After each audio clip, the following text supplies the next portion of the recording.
జపాన్లోని టోక్యోలో రష్మిక మందన్నకు అభిమానులు ఘన స్వాగతం పలికారు. నేషనల్ క్రష్ రష్మిక మందన్న ఒక అవార్డు ఈవెంట్లో పాల్గొనేందుకు జపాన్లో అడుగుపెట్టారు. పుష్ప ది రైజ్ చిత్రంలో శ్రీవల్లి పాత్రతో ప్రేక్షకులను అలరించిన రష్మిక తాజాగా మిలాన్లో గడిపినటువంటి సమయాన్ని సోషల్ మీడియాలో కొత్త వీడియో ద్వారా చూపించారు. ఇది చూసిన అందరూ శ్రీవల్లి క్రేజ్ అదరహో అంటున్నారు. ఇటీవల ఫిబ్రవరి 21 జరిగిన మిలాన్ ఫ్యాషన్ వీక్లో తన అంతర్జాతీయ మోడలింగ్ అరంగేట్రాన్ని హైలైట్స్ కలిగిన వీడియోను రష్మిక గురువారం సోషల్ మీడియాలో పోస్ట్ చేశారు.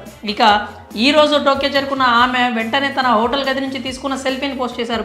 తరచూ తన ప్రయాణాల గురించి పోస్ట్ చేస్తూ ఫోటోలు, సెల్ఫీలు పోస్ట్ చేయడం రష్మికకు అలవాటు. 2024 మార్చి 2న జపాన్ రాజధాని టోక్యోలో జరగనున్నటువంటి Crunchyroll anime awards event జరగనుంది. చలో, గీత గోవిందం వంటి బ్లాక్ బస్టర్స్లో యూత్లో విపరీతమైనటువంటి క్రేజ్ తెచ్చుకున్న రష్మిక మందన్న ఎప్పటికప్పుడు విభిన్నమైనటువంటి పాత్రలను ఎంచుకుంటూ వచ్చారు. గత 2-3 ఏళ్లలో ఆమె నటించిన సినిమాలు చూస్తే పుష్ప, సీతారామం, యానిమల్ ఇలా ఒకదానికి ఒకటి సంబంధం లేని పాత్రలతో అద్భుతంగా నటించి శభాష్ అనిపించుకున్నారు.